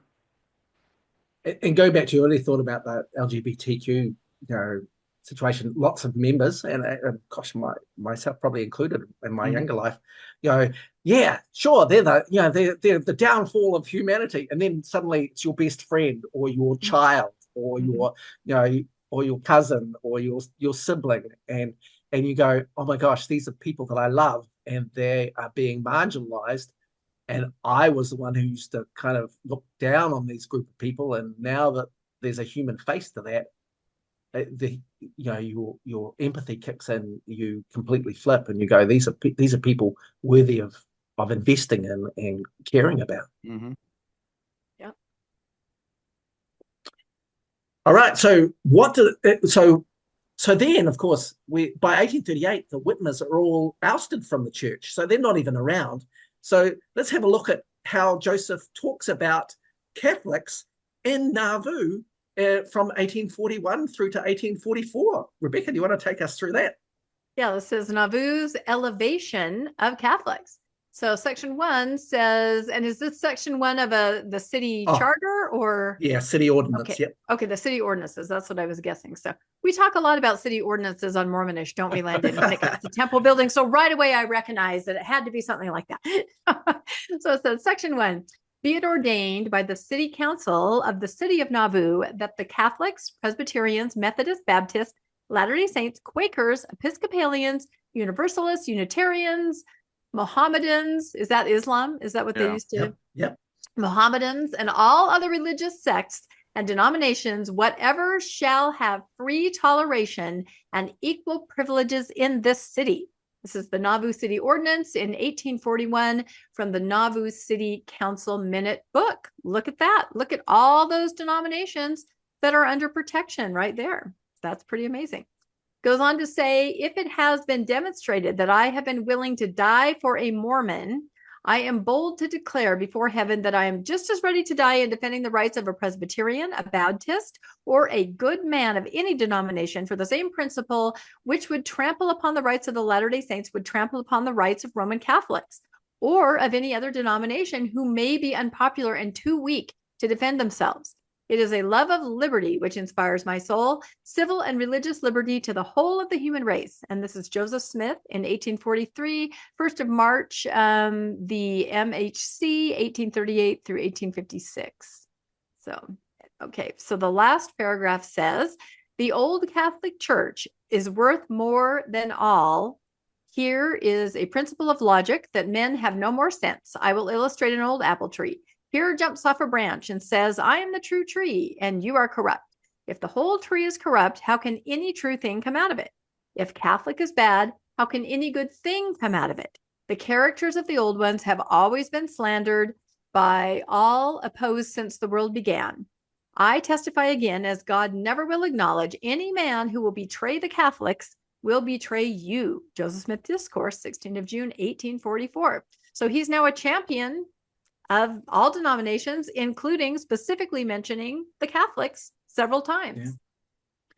Yeah, so that last quote from this discourse in June of 1844, which is right at the end of his life, right? Mhm. He's saying, you know, before it was the apostasy and the Catholic Church was responsible. Now it's a complete flip, that the Catholic Church was, kind of the root, and probably good in its original form, and things that have come from it are good too. And so he's championed Catholics as being something worthy of respect. Obviously Mormonism's greater, and that's what he's saying, but the Catholics are worthy of your respect. So very, very distinct flip in Joseph's understanding of and rhetoric around the Catholic Church from June of 1829, when those passages are written into the replacement text, particularly, to Nauvoo, where he's uh, discoursing and sermonizing on the value of the Catholic Church. So this is a case of changing doctrine right here, because the others have been canonized. That's in the Book of Mormon. It's in the Doctrine and Covenants, how evil the Catholic Church is. Now all of a sudden there's this big turn that no, they're not evil, but none of these statements have been canonized. So if we're to believe these, then we have to. That would be doctrine, because it's in the canon that the Catholic Church is this horrible thing. So this is an example right here to me of changing doctrine. Or a temporary commandment, Or right? temporary Temporary commandment. The Catholics are the whore of the earth. Now, not so much. No, that's much. And because they weren't canonized, I mean, Brigham Young, when he's making the 1876 Doctrine and Covenants, and he inserts into it a number of Joseph's sermons, which now have become canonized. He doesn't include these ones, so therefore they don't get a reader. They don't get canonized. They don't get a wider readership. Right? Nobody looks at the Nauvoo City Ordinances or Joseph Smith's journal in 1843, and his last discourse just before he died in June of 1844. So that they, so what actually then happens is, of course, that members of the church and the church itself goes on to persecute Catholics in the later part of the 19th century and then into the 20th century. And I've got a couple of quotes here. This one, Orson Pratt ended up, preaching against the Catholic Church in 1851 in England. He wrote, "The gates of hell have prevailed and will continue to prevail over the Catholic mother of harlots and over all her Protestant daughters. But as for the Apostolic Church of Christ, she rests secure in the mansions of eternal happiness, where she will remain until the apostate Catholic Church, with all her popes and bishops, together with all her harlot daughters, shall be hurled down to hell." So, not mincing words, but this is the Apostolic Church of Christ the LDS Church, because that seems to be a victory for Satan if it's got a different name.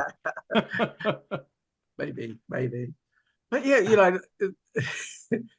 yeah, Orson Pratt is, capitalizing on this anti-Catholic rhetoric in England during this time period, and also expressed deeply in America, and by the end of the 19th century, there's a lot of prejudice, and he's trying to convince people that the Church of Jesus Christ of Latter-day Saints, by that point, is the truth, and everybody else is terrible, including the Catholic Church, which is exceptionally bad and will be thrust to hell. And of course, this becomes a major understanding of the church, particularly as it gets persecuted, right? So when the church gets persecuted for polygamy, and through and even into the 20th century, the church then turns around and says, well, we're not as bad as the Catholics, and they persecute the Catholics. And so we have that quote that you alluded to earlier, Landon, from Bruce R. McConkie in the 1958 Mormon Doctrine, the first edition, which says, it is also to the Book of Mormon to which we turn for the plainest description of the Catholic Church as the great and abominable church. Nephi saw this church, which is the most abominable above all other churches envisioned. He saw the devil, that he was the foundation of it, and also the murders, wealth, harlotry, persecutions, and evil desires that historically have been part of this satanic organization.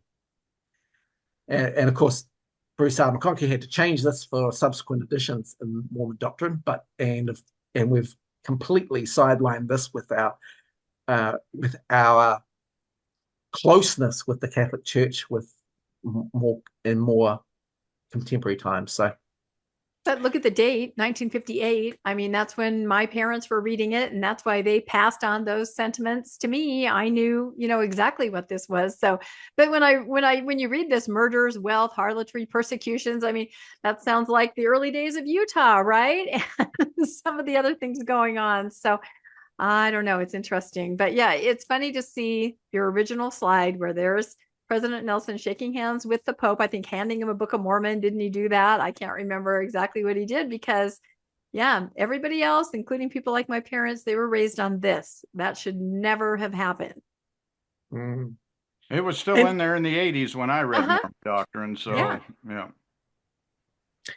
Oh gosh, it's such actually a really sad story about the pivots in Joseph's life, right? Because probably wasn't particularly anti-Catholic, might not have made its way into the Book of Mormon except for the Whitmers and moving to the Fayette farm.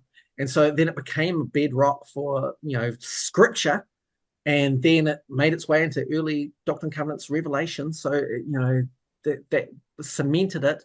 And then Joseph had this pivotal experience in Massachusetts in 1836 that gave him all this empathy for Catholics. And so he changed the way that he engaged with Catholics and perhaps others in Nauvoo, but that didn't get into new canonized revelation later. And so it just got picked up by other, prejudices through England and later 19th century America and into Mormon doctrine in the 20th century. So it became a bedrock for us as 50-something-year-olds who were teenagers during the 80s and 90s, and then it's been completely flipped again because of the need to cooperate with the Catholics on issues like LGBTQ,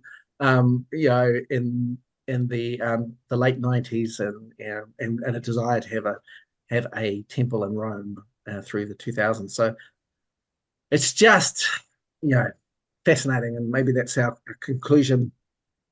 It's a great example of how Joseph adopted ideas from his converts, particularly the Whitmers, and then completely reversed these beliefs when his circumstances changed and his empathy kicked in with discovering new people. And yet these positions had ongoing ramification and still do for the church. So yeah, big. Any thoughts on that? And then to tie it back to, Kolby's paper, I feel like you're also saying, that's another thing that was just exactly what you said here, adopted ideas from his converts. If that was important to them, that's a way that, that could have found its way into the Book of Mormon. He's using it because they say, you got to use this. And so, and I'm sure there are more examples of that if you really start looking and you just kind of see what kind of work the Book of Mormon really was. It was just a product of Joseph and the people around him and what was going on in the day. And you can really track that. It's fascinating. And that's what my book is all about, really, is right. If you take it by theme, and you take themes in Joseph's life and track them through his development through, Harmony, Pennsylvania, Fayette, New York, Ohio, Missouri, Nauvoo, you can see him change depending on who he's with, what their particular prejudices and concerns are, who he's interacting with, and how that affects him.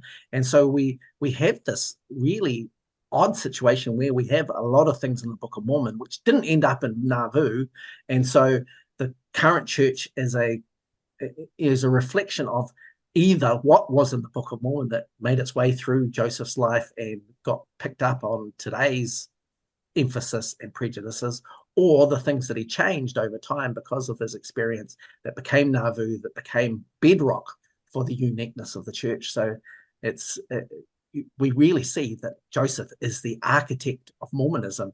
His ideas, his influences, the people that he's interacting with, that's what makes the doctrine and theology of the church, not what Jesus says, because Jesus seems to change his mind depending on what's happening for Joseph.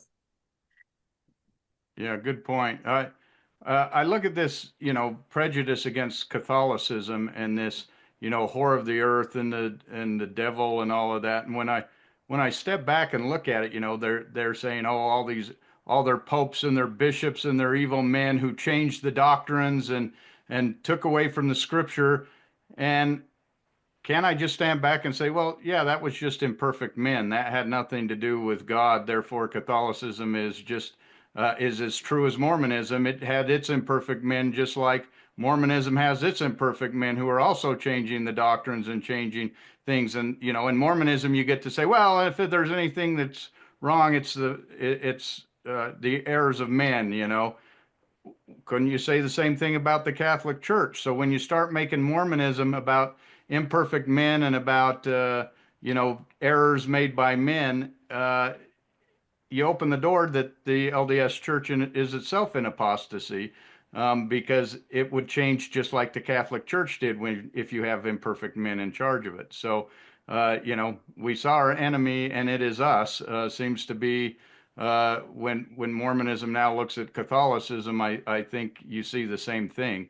Because Mormonism now looks nothing like Mormonism did at the beginning in Joseph Smith's time, just like Catholicism is very different than what Peter would have been a part of when the church was first established.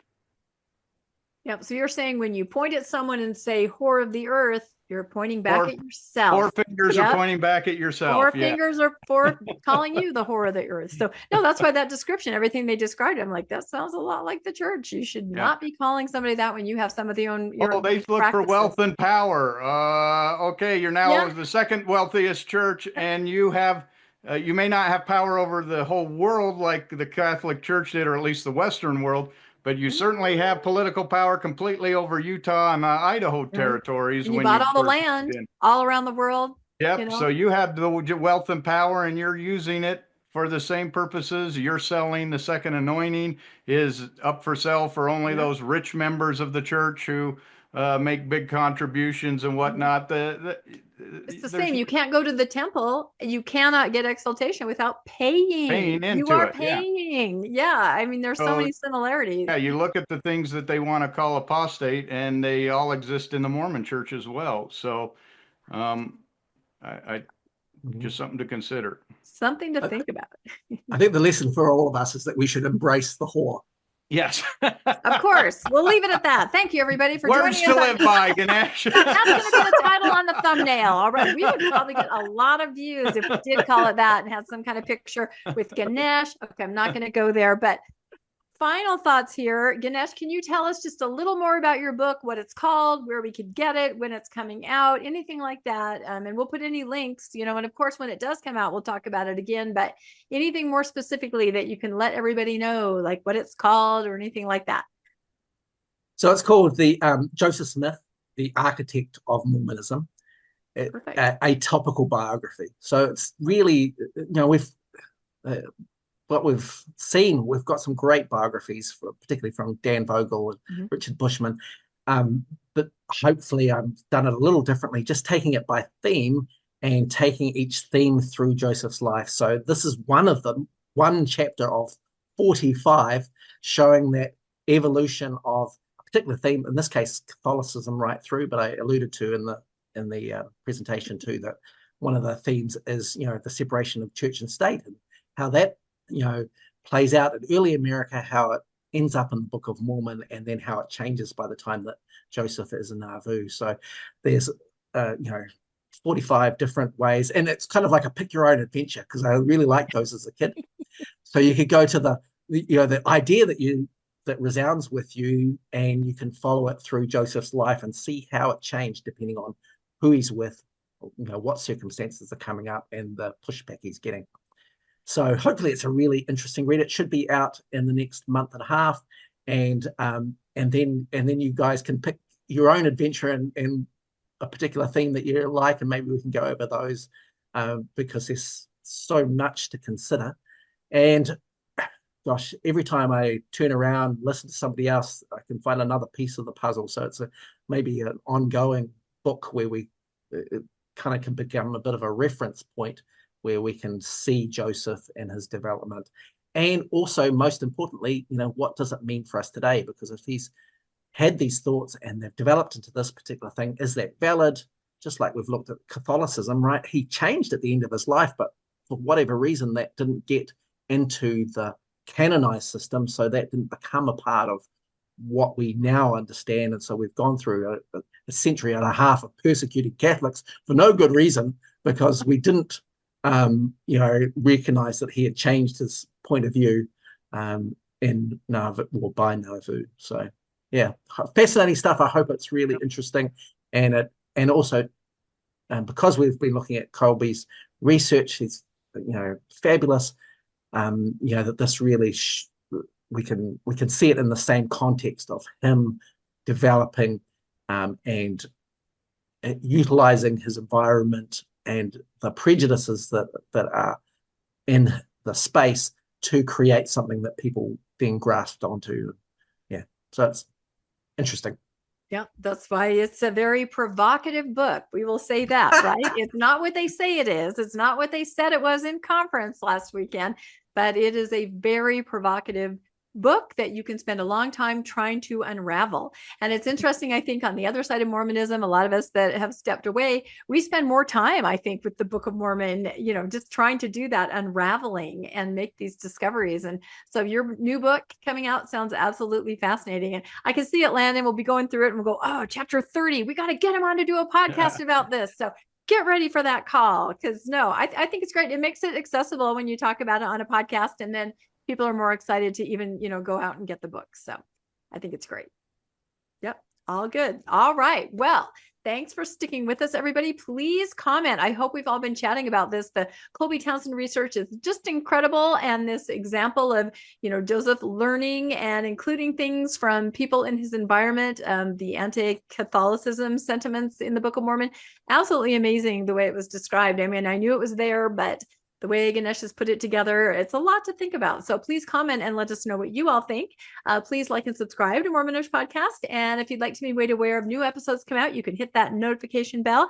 You can always make a donation to Mormonish Podcast to help us in all of our endeavors, like having amazing guests like Ganesh on more often. We have links in our show notes to Donor Box. We are a nonprofit. We also have links to our merch store where you can grab some Mormonish merch. And we will say again, thank you so much, Ganesh. You are always on the ready. Like, if you guys understood this, it's like maybe 24 hours ago, I'm like, Ganesh, what do you think about this? He's like, I'm ready. Here are the slides. I mean, he is right on. He's amazing. We love him. He's one of our very favorite guests. And thank you again, Landon, for co-hosting as usual. And we will sign off for now. For Mormonish, we'll see y'all next time. Thank you. Fun. Thanks for joining us for another episode of Mormonish. We really appreciate our listeners and would love to hear from you if you have a story you'd like to share. You can email us at mormonishpodcast@gmail.com. You can also find us on Facebook, Instagram, and on our website, mormonishpodcast.org. And don't forget to look for us on YouTube and like and subscribe. Keep joyful, everybody.